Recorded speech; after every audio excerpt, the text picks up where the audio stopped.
Good afternoon. My name is Lisa Chin, the Vice Chair of the Board of Directors for Alliance for Aging, the area agency on aging for Miami-Dade and Monroe counties. Welcome to our second in a series of webinars on living smarter, aging smarter. Today, our topic will be strategies on brain healthy lifestyles. We are very fortunate to have our panelists today. Dr. James Galvin of the University of Miami Medical School of Medicine, as well as the founding director of the Comprehensive Center on Brain Health. Dr. Michal Beeri of the Sheba Medical School in Israel. Dr. Beeri is the director of the Joseph Sagol Neuroscience Center.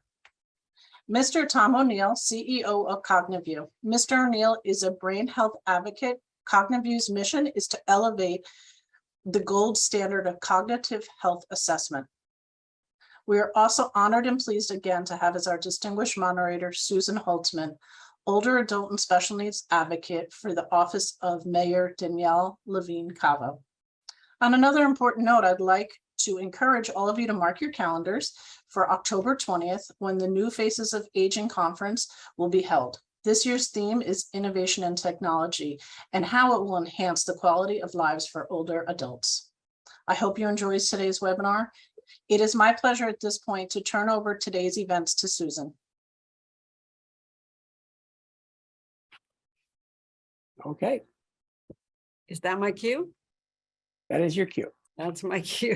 Thanks so much and welcome everyone and thank you for joining us. Today, we're going to talk about smart aging as it pertains to brain health, where we are right now, what we can do to keep our brains healthy, and what the future looks like. As we know, dementia is often a feature of aging and comes in several forms, including vascular dementia, Alzheimer's disease, Lewy body dementia, as well as others. I think for most of us, this is the most worrisome aspect of aging. It's the one thing we really don't want to happen to us. Fortunately, today, we have with us some people who are really working in the trenches to help us better understand the issue and what we can do to address it. So I want to start with Dr. Galvin, if I could. Sure. You have over 300 published journal articles and 25 book chapters related to neurology and cognitive function. You clearly have a passion for brain health. Can you give us a brief overview of the current status of early detection of dementia and new tools that have been developed and the impact these have had on early detection? Sure. I think there's two ways to look at this. So one, to try to understand what constitutes a healthy brain, and then how these same instruments can help us detect people who are at risk for a brain disease such as Alzheimer's or related disorders. So there are lots of different ways of doing this, but one of the things we've been particularly interested in is trying to understand what makes the brain either resilient, that is the ability to resist disease, or vulnerable, that puts it at a higher risk for developing a disease like Alzheimer's disease. The Alzheimer's Association reports that at around age 85, there are about 40% of people who will develop Alzheimer's or related disorder. But I like to think about the flip side. That means 60% of the people over age 85 do not develop this disease. And so what can we learn from the group of individuals that are aging successfully that we could apply to help to those people who are at risk for disease? And so a lot of the work that myself and everybody else on the panel is doing, and many researchers are doing in the field, is to try to best understand what constitutes a healthy brain and what sort of predicts who's at risk for developing a disease down the road.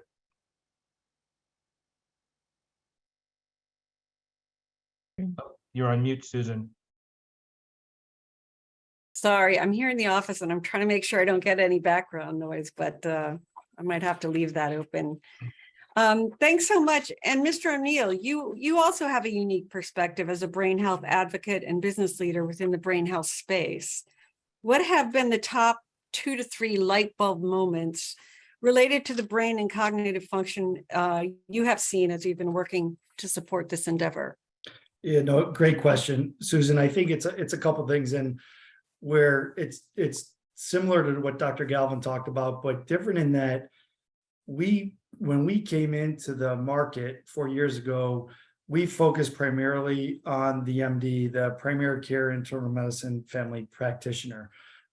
Quickly realized that kind of insight that we got from that was they're very busy. They're seeing 30 to 40 patients a day. So they have difficulty in their patient flow to work cognitive testing into their workflow. There's no prescription per se that they can write, right? There's no clear intervention that they can have. And then third is, I think the fact that the payers sometimes make it difficult for a primary care doc to get reimbursed for it. So it isn't so much the folks, as Dr. Galvin says, that are have no issues, but rather those one or two that day that might not screen as well, that the doctor is going to then have to take a half hour or 45 minutes to talk to. So that ends up making it really difficult for that doctor to maintain a regular flow within the day and get to see all of his patients. So what we did, and our big insight, was to broaden the screening class. So we have a screening technology that we put in audiology, optometry, retail pharmacy, and then we have the more of a deeper assessment that we give to the MDs. But that's the second insight is, there's a very clear connection between the ear brain. So we listen with our ears, but we interpret and process those sounds with our brain. So a lot of times what the Lancet study and the World Health Organization and CDC Healthy Brains Initiative came out and said is hearing is one of the most modifiable risk factors to dementia, right? So if we can help alleviate some of those risk factors, as Dr. Galvin was talking about, then it's going to be better for the patient. I also think this is the third, you said 2 to 3. The third thing is that we're still using 30 and 40-year-old paper and pencil tests for identifying patients that have issues. And it's either the 30, 40-year-old test, or it's one that's put on an iPad, but it's still older technology. So I think there's a lot of new stuff coming out, a lot of great stuff that we're, not only us, but other companies are bringing to the market.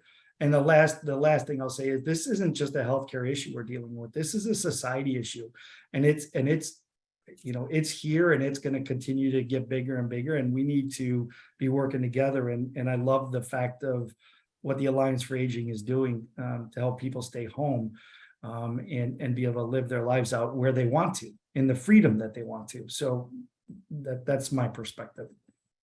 Thanks so much. So prior to working here in the mayor's office, I worked with the Alzheimer's Association, and I was the health systems director for Florida. And yes, I dealt with primary care practitioners, and the issue of early detection is a difficult one on many levels in primary care practice. One of the issues was the patients weren't really asking to be screened, which I can understand because I'm not sure I would want to know. And because it takes time and there were billing issues, maybe some of the physicians didn't do this screening. So I love this approach to broaden the information so that other specialists are looking for signs of dementia in the work that they do, or issues that could impact dementia, like a loss of hearing could have an impact on accelerating potential dementia. So that's very exciting. And I also love the discussion about we're looking at the 40% that don't get the dementia to help inform what happens there. So Dr. Beeri, you've been involved in some groundbreaking research related to brain sciences. Can you share what you've uncovered to be some of the most impactful actions, good and bad, on the brain? Our audience here wants to know, what can I do, or what shouldn't I do to keep me cognitively healthy? So I think all panelists are in great agreement. There are 7 main risk factors for Alzheimer's disease that kind of replicate themselves again, different studies, different countries, even different cultures.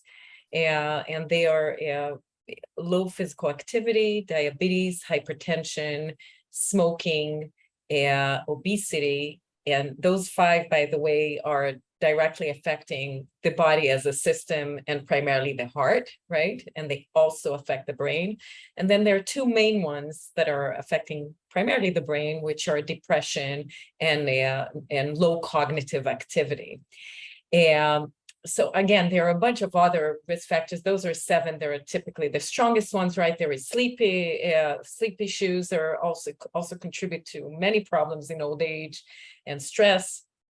But those are risk factors that are modifiable, just like you mentioned, Tom. And what is interesting, I mean, we have contributed in different ways to this field, but I think from this audience point of view, I think what is interesting and which really bugs my brain, pun not intended, is that there are about 500 molecules, medications, pills that have been tried in different huge clinical trials with a mega fail in our field.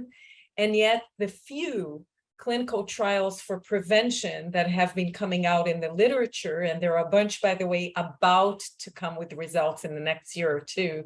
So that will be very exciting to see. And hopefully they're going to come out with good news.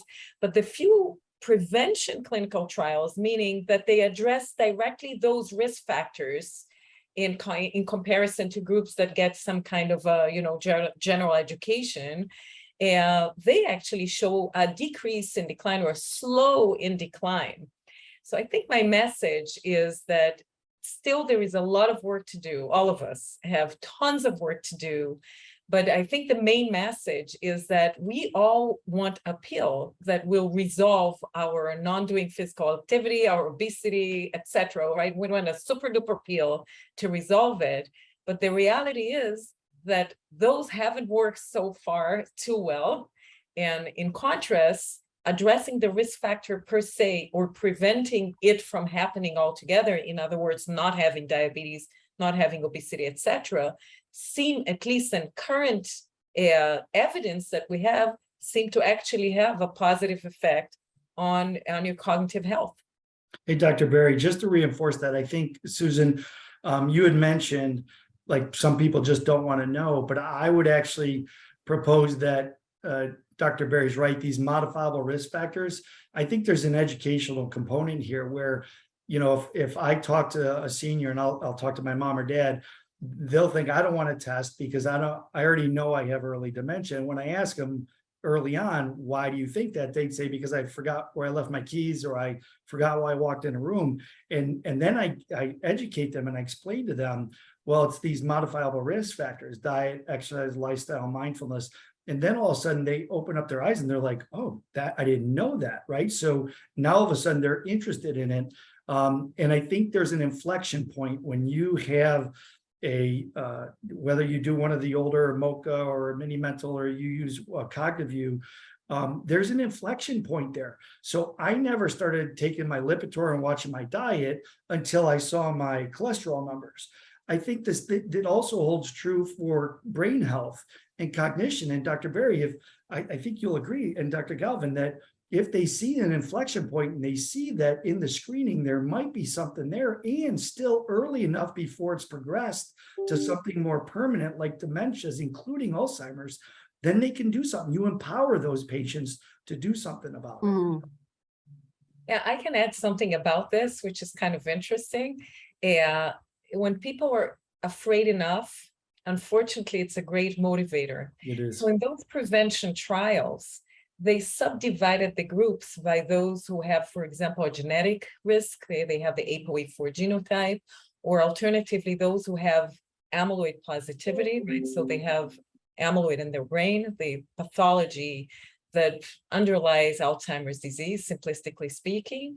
And those groups actually have the strongest effects.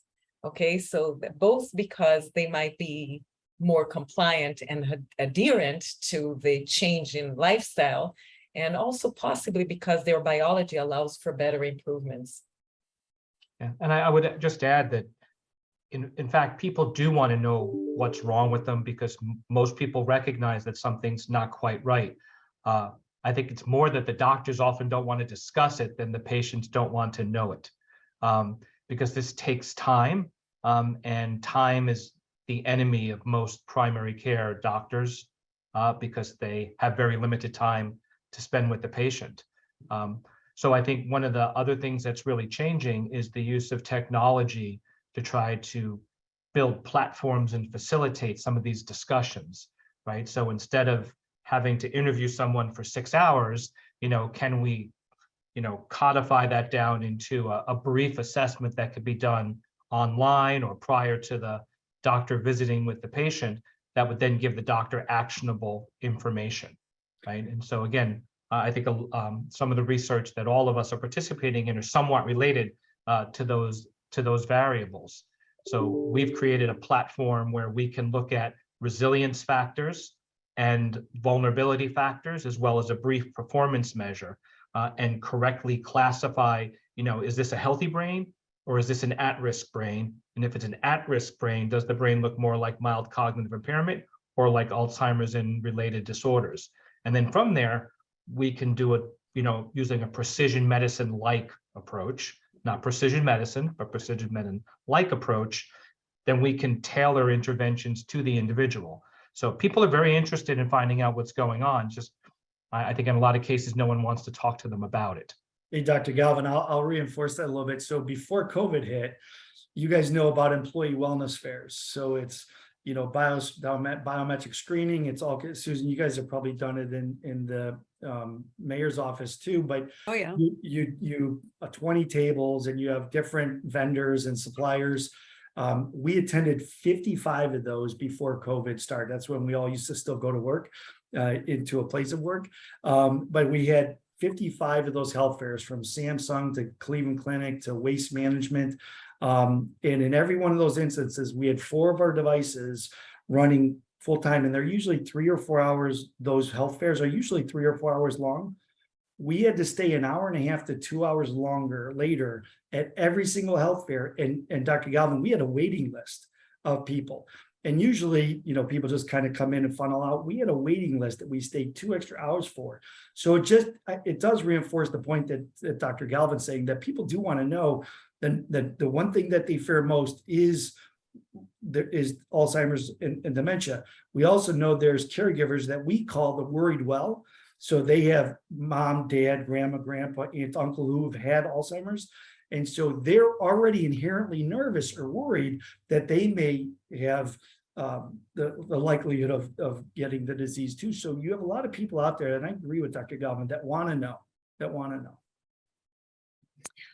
People do want to know. I think what some of the research has found is that even though they do want to know, they may not press a doctor on this. So I think what I'm hearing from all of you is talk to your doctor and ask for a screening if it isn't offered to you, based on your age or based on any concern that you may have. So the power is in the hands of the patient to say, this is something I want to know about. And the other thing that I'm hearing is that, and this is part of the topic of our discussion, is that the brain is another organ in the body, like the heart is an organ in the body. So we have to take care of all of these organs. And it's interesting because the brain doesn't have the kind of moving parts that we're used to seeing. So it doesn't have the kind of repair options that we're used to understanding. But the things that it is our behavior, it is our lifestyle, it is our diet that will impact the functionality of this particular organ in our body. And I think that is kind of a new way to look at it for many of us. So thank you for pointing us in that direction. Dr. Galvin, what would you say is the biggest hiding in plain sight item that we are doing to impact our brain in either a positive or negative way? And how do we break the stigma? What can we do to shift our thinking from fearful to empowered? And I think we have a good lead in for that. Yeah, well, I think we've discussed what's the hiding in plain sight, right? There are things that are very modifiable. If you look at the Lancet report, if you look at, the Alzheimer facts and figures, if you look at everybody who's published in this area, about 40% of the attributable risk of Alzheimer's and related disorders are modifiable in one way, shape, or form, with probably the single biggest thing someone can do is exercise, right? Followed by mental activities and diet and managing your diseases closely. But exercise is by far probably the single greatest factor, one, which people have complete control over how much they exercise. And two is that a lot of people don't like to do on their own unless they sort of get prodded into doing it. So I think that's what's hiding in plain sight. And I think the other thing that's hiding in plain sight is that Not all exercise is created equal, although they all contribute in a positive way, right? So there's aerobic exercise like walking on a treadmill, right? It's great for your cardiopulmonary fitness, and there are clear links between, improving your walking on a treadmill and memory performance. But just aerobic exercise by itself ignores your muscles, and your muscles release growth factors that support your brain health, and your brain releases growth factors that support your muscle health. So adding in resistance training, weightlifting is another important part. And a lot of older adults do not include that in their exercise. And then the third component is flexibility. So not only being able to move and lift things, but being able to be flexible to avoid injury and to stabilize one's balance. So things like yoga and Tai Chi. And so when you start to put all those things together, you can make probably this, if you could only choose one thing you were going to do, the one thing you would want to do is to have an exercise program that includes those three things. If you're not moving at all, start to move. If you're moving a little, move a little bit more. If you're only doing one thing, then diversify your portfolio. So if we talk about operationalizing that a little bit, sorry, I'm having my internet's freezing a little bit. So for older adults who maybe have mobility issues and a treadmill, it doesn't feel like a safe thing to do, a walk around the block, some chair yoga, some stretching if they can't get to a Tai Chi class. Do something, don't do nothing because you can't do the highest level. Would that be? Yeah, I mean, so all activity is good and everything can be modified, right? So yoga can be chair yoga. Aerobic exercise on a treadmill could be converted to aqua therapy and aqua aerobics in a pool, right? So there are lots of low impact, low resistance ways of doing things. Instead of lifting a weight, you use a rubber band, right? Or a towel. A dish towel can give you resistance training. So the idea is that to find something that works for you, given whatever physical limitations you have, and to exercise. And again, I think if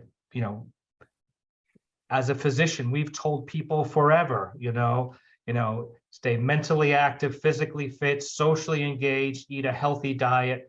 But of all of those things, if I had to tell a person one thing, it's to try to increase your physical activity. Great, thank you. And so going back to you, Mr. O'Neill, so this helps when you talked about, for example, broadening that The screening class. Yep. the diagnostic issue. So if you have a hearing issue and you don't address that hearing issue, you then have less cognitive stimulation because you're not hearing, which can have a negative impact on your status. So again, thinking about this holistically, we want to make sure that we're addressing all of our issues. Especially hearing is another one that people tend to not like to address too much. But let me ask you about Cognivue. Can you give us a little, a better understanding of what that is, what it is we're talking about as far as screening and screening tools, and any other screening tools that you could mention for dementia, more modern ones than the clock draw test? Yep. So it's a great question. And I will tell you that so what we do at Cognivue is we have a 5-minute screening test, and it's on a device, but it's not question and answer. It is exercises on the device. So think of it more like an arcade game, if you will. And it uses unique technology called adaptive psychophysics. That's it's self-administered, it's self-scored, so it really doesn't take a lot of effort or time from a clinician. But that is in the offices of the optometrist, the audiologist, and the retail pharmacist. And the idea is to empower them as clinicians to treat what they can. And if it's not something that they can handle, then they need to refer that patient to their primary care doc or to their neurologist for a deeper assessment, deeper conversation. I will tell you, neither one of our devices, the Cognivue Thrive, which is a 5-minute screening, or Cognivue Clarity, which is a 10-minute assessment, they're not diagnostics. The only people that can diagnose are Dr. Galvin and Dr. Beeri, right? The MDs, the doctors. So what we try to do is empower the patients and empower the clinicians to intervene, whether it's with hearing, whether it's with medications. So if, the average person, I think over 75 is on 5+ medications. If some of those medications may be having an effect and there needs to be titration up or down, the pharmacist can work with the doctor to determine if that's a viable option. Vision is also very similar to hearing. We see with our eyes, but we interpret those images with our brain. So if we don't have our best vision correction, that's important for them. And then I said we had a second device, which is Cognivue Clarity, and that's the 10-minute assessment. And that is what's in the MD's office, the MD, the doctor's office. And that's to give them a better idea. So I know Dr. Galvin uses it, but that gives them a better, deeper understanding.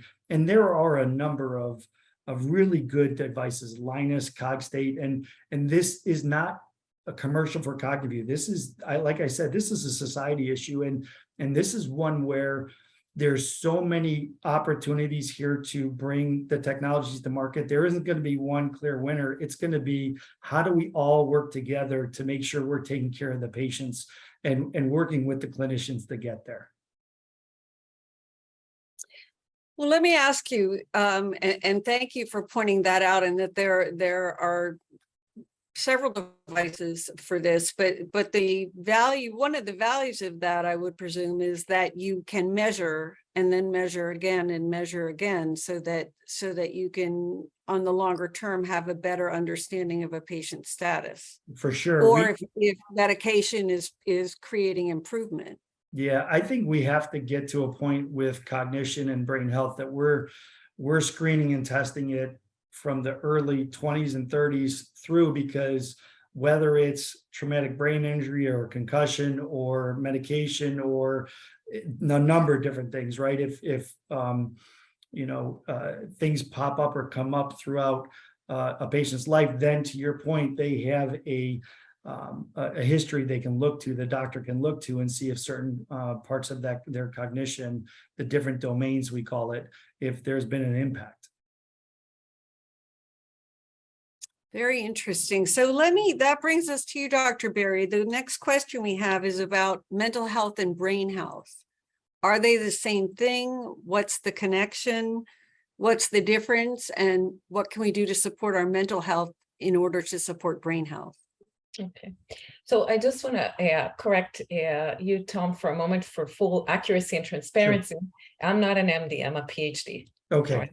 Thank you. So it's a very good question.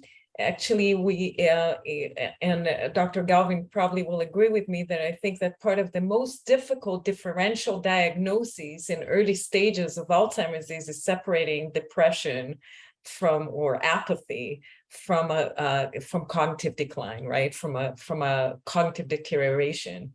So I'll say the following: if you look at the document of the World Health Organization, and right, they had the guts to come out maybe 4 or 5 years ago with recommendations for the prevention of dementia, even though there isn't enough evidence supporting such a recommendation yet. And they said, we can't wait for it. And they had a 175-page document describing all the research around the different risk factors. And if anybody wants to read it, the first 2 or 3 pages really summarize what's the level of the evidence, how strong it is. And they all agree with Dr. Galvin. The number one with the best evidence is physical activity. And one of them is actually depression. Depression is very complicated, again, in the context of dementia. There is research suggesting that depression and dementia walk at the same time, okay? They happen in parallel. So that could suggest that there are 2 pathologies that are completely different in the brain, but they're diseases of aging and they happen at the same time. There is research suggesting, including in our hands, by the way, that depression is a risk factor. So it happens far before the first symptoms of dementia, and it predicts dementia. It has something in the biology that has to do with the biology of dementia. And it tells you, hey, soon or X years from now, you have a high risk of developing dementia if you have depression now. And there are even studies suggesting it's a prodromal, which is a little different. What a prodromal means is that in some people, the first symptoms, the first part of the decline in cognition will actually look like a depressive period. So the whole contribution of depression to cognitive impairment and dementia is actually quite complex. All that said, depression is a bad thing. In old age, it looks quite different than how it looks in younger ages. Okay, there is not so much crying, there is not so much sleeping, there is not so much wanting to be in the dark, there is not so much overeating. There is primarily kind of an apathetic mood, right? A person gets kind of withdrawn emotionally, right? So I think the typical thing that people would see is someone that looks quite, flat emotionally, even though inside they feel a lot. It's treatable. It is related to more morbidity, higher mortality, to more morbidity in caregivers, someone who is depressed, to more visits at the doctor. So they're to doing less caring for the risk factors that are related to dementia. So it could relate you to dementia from the back door because you don't eat well and you don't take care of your weight and you don't take your medications as you should. So the bottom line is that if a person is behaving in a way that could even suggest depression, again, because in old age, depression does look different, then take your loved one to the doctor. Have a doctor take a look at that, because it is treatable and it shouldn't be there irrespective of its contribution to dementia. Okay, that's interesting. I do recall there was a study at one point that connected antidepressant medications to dementia, but it's what I'm hearing is it may have been the other way around, that people were depressed because it was a precursor to dementia, not the other way around. But let me ask you, just to clarify. So okay, please. Depression is a disease by itself. Yes. Right? Alzheimer's is a disease by itself. So, but the presence of depression does increase the risk of developing Alzheimer's disease. But depression is its own disease caused by its own set of abnormalities, just like a stroke is its own disease caused by its own set of abnormalities. But having depression in late life is a very strong risk factor for developing Alzheimer's. And Alzheimer's itself is associated with depression symptoms, right? So many people who have Alzheimer's disease or other dementias can go on to develop depression. So it's a little bit of a chicken and an egg, and altogether it's an omelet that has a whole bunch of stuff in it. Thank you so much for clarifying that. Dr. Beeri, your research has revealed implications of body mass index, BMI, and diabetes on brain health. And we did discuss earlier about the importance of maintaining your health. Can you explain what BMI refers to? And can you tell us, because that's not a term I think most people are clear on, can you tell us the impacts of either of these on the brain, and if those are reversible? And I think we may have already discussed the answer to this, but let's just make sure. All right. So you have many questions in one question. Yes. All right. So I'll begin just by explaining what BMI is. So the body mass index is actually a combination of weight and height that supposedly reflects your obesity. Okay, so in the American Heart Association defined a BMI below 25 as normal weight, and between 25 and 30 as overweight, and above 30 as obese. All right. And there is also underweight, but in the context of the Western world, that's relatively less common, right? And BMI in middle age is a predictor of cognitive decline and Alzheimer's is in old age. All right. And the reason why I'm emphasizing middle age is because in general, those risk factors that all of us have been talking here, their effect on poor cognitive outcomes down the line, 10, 15, 20 years later, they're very strong and much clearer than we have when you have those risk factors in old age. And what do I mean by that in the context of BMI? There are studies showing all the options about how BMI is linked to cognition in old age, right? So there are studies showing what I just said before. If you are obese in old age, you're going to have poor cognitive functioning or greater cognitive decline. There are studies showing that there is no relationship. And there are studies showing what we call the obesity paradox, all right? That people who have obesity, they're actually doing better. They have a lower risk of developing obesity in old age. They're actually doing better. They have a lower risk of developing dementia. I have to say that our data does not support the obesity paradox in two ways, all right? The first way is that I believe that BMI is almost irrelevant in old age. And the reason is that when you make a combination, a calculation of your weight and your height, you take into account into that muscle mass that Dr. Galvin mentioned before, how important it is, and your bone mass. All those change very much with the aging process, and fat also moves around, and its composition in old age also changes. When we talk BMI in old age, what are we talking about? More fat, less muscle, more muscle? Maybe someone who has a high BMI in old age is because that dude was able to exercise a lot, build a nice amount of muscle, like Dr. Galvin recommends people do, even at the age of 90, and therefore that person has a high BMI. This is a main reason why I think that BMI is irrelevant to old age. Relating BMI to dementia in old age is almost irrelevant, okay?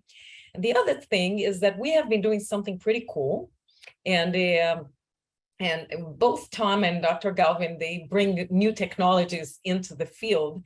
So because of those questions about how does BMI really contribute to old age, we're actually measuring fat using MRI. So people get into the MRI and we really measure the amount of fat on the pancreas, on the liver, and visceral fat. And one can see that those different fats relate in different ways to the brain. Okay, so it's not just any fat, it's what those fats release, where they are sitting, what kind of damage they are doing to the organ that releases really factors that go into the brain and do good or bad. So it's far more complicated. But the bottom line, I think, goes back to what we have been saying again and again. And please, the audience, whoever is there, please listen to us. A pill would be great, but if you exercise, build up that muscle and maintain a normal weight, okay? Don't never need to be skinny Barbie kind. There are good chances that you're doing very good to your whole system and particularly to your brain. And if I may take just, can I take one more minute? Absolutely. Yeah. So a few things that I wanted to mention. If I'll say two things that came into my mind while everybody was talking that I think is important. I agree with Dr. Galvin. I think physical activity is a biggie. If we have to pick one, I think that's the one. And the World Health Organization does say that as well. But the reality is that each one of those risk factors, or the factors that we're fixing or taking care of, they have a very small contribution. None of them will cure our brain. None of them will transform our brain from sick to healthy. So the point is that if you exercise, you added this good to your brain. And if you take very good care, if you don't get diabetes, that's the best. But if you have diabetes and you take very good care of it, then you give that tiny bit to your brain again. And if you don't smoke, that tiny bit. And if you're cognitively active, that tiny bit. And each one of those probably builds up into a global contribution that you're giving to your brain health. And this is as much as we want to say, look, if you have to pick one, pick physical activity. Also keep in mind that each one of those factors, if you take good care of them, they'll contribute to your healthy brain longevity. And the second thing that I wanted to say, that I think that Dr. Galvin alluded to it in an elegant way before, I think my main recommendation would be get out of your comfort zone in all levels. So if it's an exercise, as was said before, if you can do 15 minutes a day walk, do 16. If you're reading 10 minutes a day, a book, read 15, etc. Okay, so for each one of those, get out where you're uncomfortable, you're making an effort, both physically and mentally. You're giving yourself a gift. Yeah, I mean, if I could just add to that is that, right now, in a big picture, we're talking like strategies, right, of what you might do. But I think in a practical sense, we have to talk about tactical approaches, right? So what's going to be our tactical approach to building a better brain?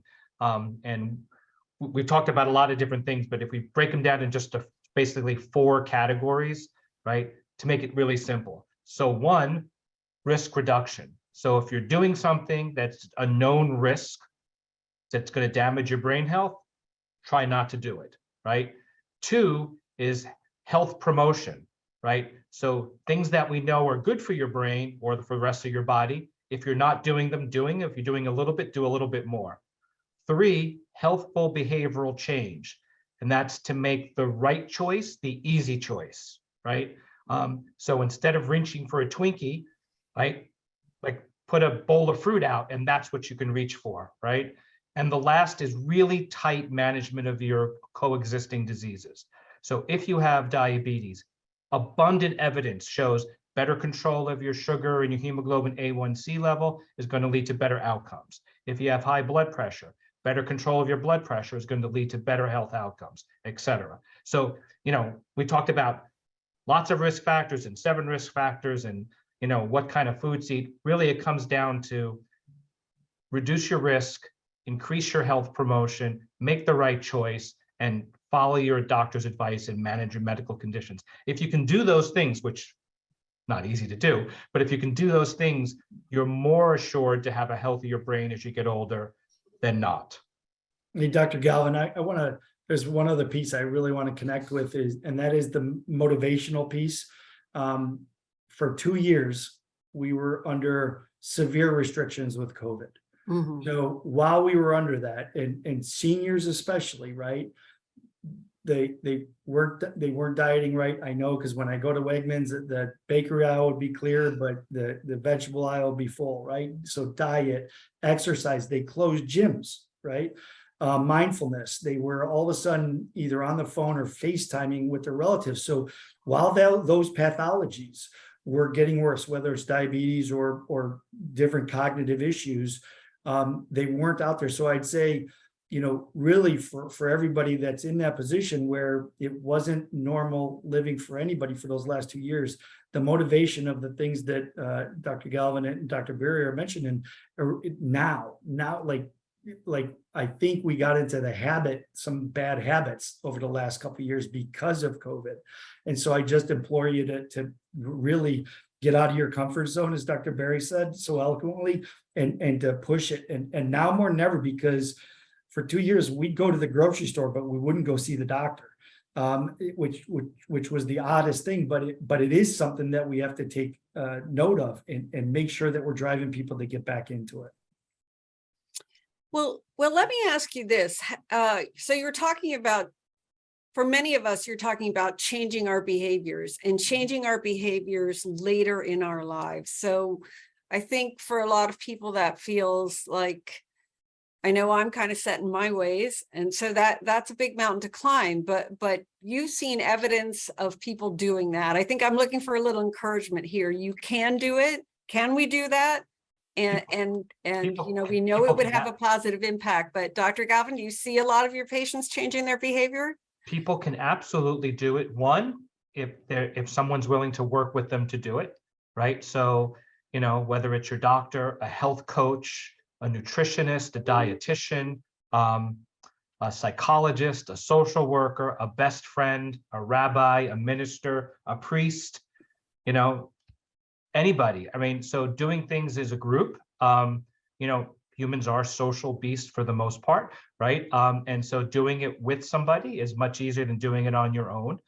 Having a support mechanism, whether it's a live person, an online group, through an app, through a support group, through, any type of thing, but people can do it. And people by and large want to do it. What they don't want to do is have someone go into someone's office, they tell you, you're doing everything wrong, you have to do all this now, and then come back and see me in 6 months and let me know how you did, and then they're left on their own. That's incredibly hard to do.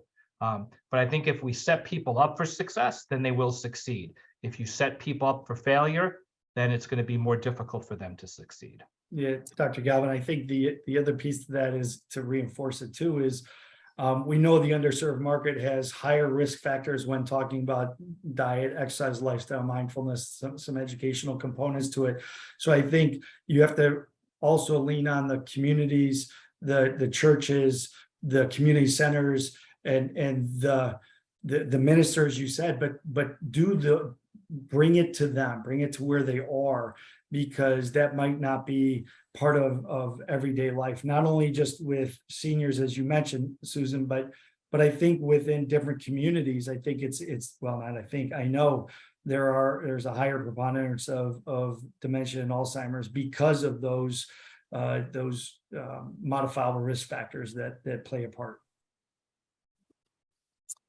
Thanks so much. And I am going to take this moment to put in a shameless plug for Miami-Dade County and the services we offer for older adults. We have 9 active older adult centers in parks where we have, for example, the Walk for Life program where you can measure your walking against other people. We have people who have walked 1,000 miles in our Walk for Life program. So we have meals served at senior centers, and also if you go on the Alliance for Aging website, you can find information on where there are congregate meals served, where there are activities, where there are online exercise programs, et cetera. So we want to address all that. We have a couple of questions coming in, and we are getting short on time. One thing. Susan, can I just go add ahead. one little Sure. thing that I think it's an important message based on what you just said and what we discussed before.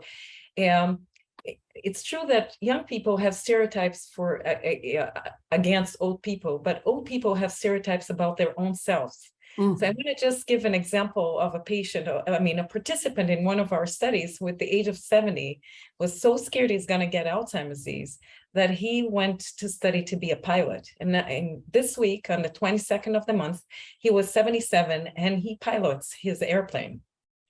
Okay, so there is no stereotype. Everything goes. Okay, it's an important message. It's true we can't be Nadia Comaneci, but we can do many changes, and being old is not a reason not to make them. Absolutely, I agree. I took up folk dancing later in life, and I enjoy it very much. And it's social, and it's physical, and it's great. So dancing is what I highly recommend to anyone who's interested. We only have a few more minutes, and we wanted to talk a little bit about the future. What do you see the future in as far as screening, diagnostics, potential new therapies or treatments or preventative measures we could take? And I'm just going to let each one of you give us just a recap on that topic. Well, the world is becoming exciting, right? So I think what's brought up here is there are lots of non-medicine approaches. And at the last Alzheimer meeting, I would say the majority of the presentations were on lifestyle modifications that can have a real significant impact in brain health and risk. But that said, I do believe in the next 5 to 7 years, we'll have a bag of tricks on the medicine side that in complementing with these lifestyle changes may make a real difference. And just like cancer and HIV is a multimodal approach to treatment, I think brain health and Alzheimer's disease is also going to be a multimodal approach. And so the MDs and the PhDs and the physical therapists and the occupational therapists, it's going to take a team, And I think that's gonna be the way we're gonna make a real change. Agree.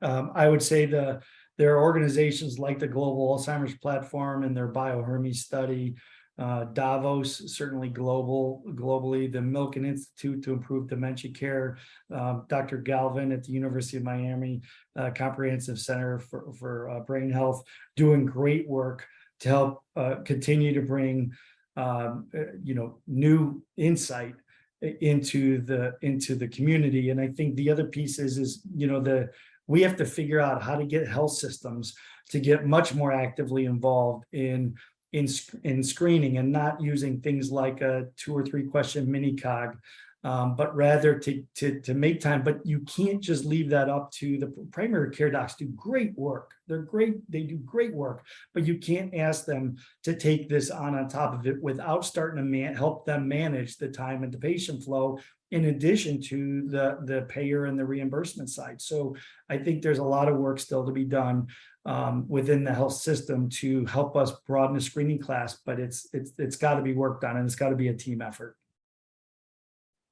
So I'd like to add 2 more points to this discussion. One is that there has been a lot of focus on amyloid, which is one of the proteins that aggregates in Alzheimer's brain, with very little success. And there is a lot of pain in that for us scientists, people who care for Alzheimer's patients, for the patients themselves.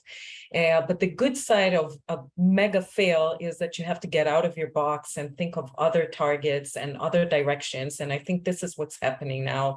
So I view that as an optimistic twist out of a big fail. And the second thing that I want to mention, you asked also about diagnostics. So I agree with my 2 fellow panelists that I think novel technologies, all the big data, AI, cell phone based technologies, sensors, I think they're going to more and more enter the world of cognitive changes to kind of grasp the very, very initial changes that the best doctor in the world is not going to be able to see, but that are happening already possibly in midlife when the pathology begins aggregating in the brain. I think those technologies are going to be entering more and more our field as well to ascertain disease or ascertain risk of disease very early. Thank you so much. So I want to sum up just a little bit. We've talked about really that the responsibility for our own brain health is on ourselves. Maintaining our physical health, getting appropriate exercise, but also starting to think about this brain health much earlier in our lives. And to one of the things I'm hearing that I think is great is that in medicine, having a broader approach so that everyone is looking at brain health as part of overall health. And my hope is that we can continue to reduce the stigma ourselves, so that I'm not afraid to say that I'm forgetful, because that might mean, people might think I have dementia, or in many cultures, it's something that we don't talk about. So trying to relieve that stigma and think of brain health the same as heart health. I'm not ashamed to say that I want to keep my cholesterol low, just like I would say that I want to keep my brain healthy. So thank you to all of you. What a lively discussion. I don't think I really had to be here. We could have had the 3 of you talking to each other, and just listening in was incredibly informative. So I thank all of you. Thank you to our audience also for participating. And please, everyone, remember to share what you've learned with your family and friends, and to apply it in your own lives. You are their trusted sources of information. So please share this information. And that's a very powerful thing. And now we're going to go over to Max Rothman, President and CEO for the Alliance for Aging. He's going to close us out. Thanks so much, everyone. And thank you, Max. Thank you, Susan. I'm Max Rothman, President and CEO of the Alliance for Aging. I hope you enjoyed today's webinar and gained a new awareness from the perspective of 3 extremely prominent brain health professionals. Our thanks to Dr. James Galvin, Dr. Michal Beeri, and Mr. Tom O'Neill. And a very special thanks to our moderator, Susan Holtzman. We hope to see you again at our annual New Face of Aging conference on October 20, featuring demonstrations of new high-tech products and services, and also many notable speakers on the theme of technology and innovation. Thank you very much. Be well and stay safe.